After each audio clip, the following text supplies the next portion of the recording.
Hi, எல்லாருக்கும் வணக்கம். 100 நாள் நோ டிப்ஸ். Tips number 16.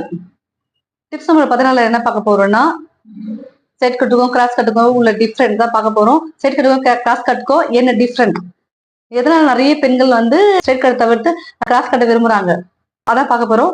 எதனாலன்னா ரீசன் நிறைய இருக்கு. ஆனா அதுல ஒரு சிம்பிளா ஒரு ரீசன் சொல்றேன். மெயினா பாத்தீங்கன்னா ஸ்ட்ரெயிட் கட் பிளவுஸை விட கிராஸ் கட் பிளவுஸ் வந்து கொஞ்சம் ஃபிட்டா இருக்கும். அதுக்கப்புறம் வேலை பார்க்கும் பொழுது வீட்டுல வேலை பார்ப்பாங்க, இல்ல வெளியில போய் வேலை பார்ப்பாங்க. பார்க்கும்பொழுது அப்போ வந்து ஸ்ட்ரெயிட் கட் பிளவுஸ் போட்டுட்டு வேலை பார்த்தாலும் சரி, கையை கையே மேல தூக்கிட்டு ஏதாச்சும் வேலை எல்லாம் பார்க்க வேண்டியிருக்கும். வீட்டுல சரி வெளில நம்ம வந்து சுறுசுறுப்பா வேலை பார்க்கும்போது அப்ப என்ன ஆகும், ஸ்ட்ரெயிட் கட் பிளவுஸ் போட்டிருந்தா ஆட்டோமேட்டிக்கா கை தன்னை மீறி என்ன ஆகும், பிளவுஸ் அட்ஜஸ்ட் பண்ணிட்டு போகும். ஸ்ட்ரெயிட் கட்ல அட்ஜஸ்ட் பண்ணி போனப்போ அப்ப என்ன ஆகும், கொக்கையும் போட்டுன்னு தான் இருப்பாங்க, இருந்தாலும் அவங்க அட்ஜஸ்ட் பண்ணிட்டே இருப்பாங்க. ஆனா வந்து கிராஸ் கட்டிங்ல அந்த மாதிரி ப்ராப்ளம் வராது.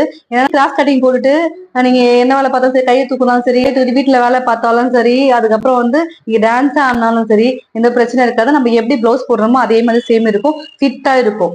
அப்போ வந்து என்னவா நிறைய பெண்கள் என்னன்னா ஸ்ட்ரெயிட் கட்டை விட கிராஸ் கட் தான் அதிகமா விரும்பி போடுவாங்க. அது இது ஒரு முக்கியமான ரீசன்.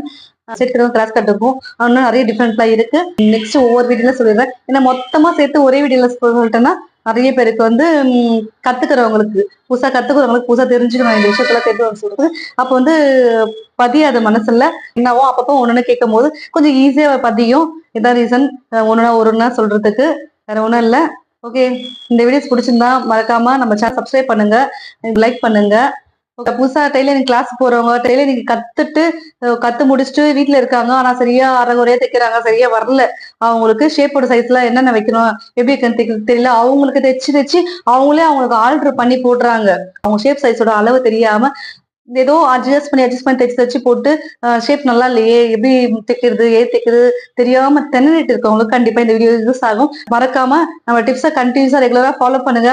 ஒவ்வொன்றும் உங்களுக்கு யூஸ் ஆகிற டிப்ஸ் தான் சொல்லுவேன். அதை வச்சு சூப்பரா பிளவுஸ் ஸ்டிச் பண்ணுங்க, மத்தவங்களுக்கு ஸ்டிச் பண்ணி கொடுங்க. Okay, thank you.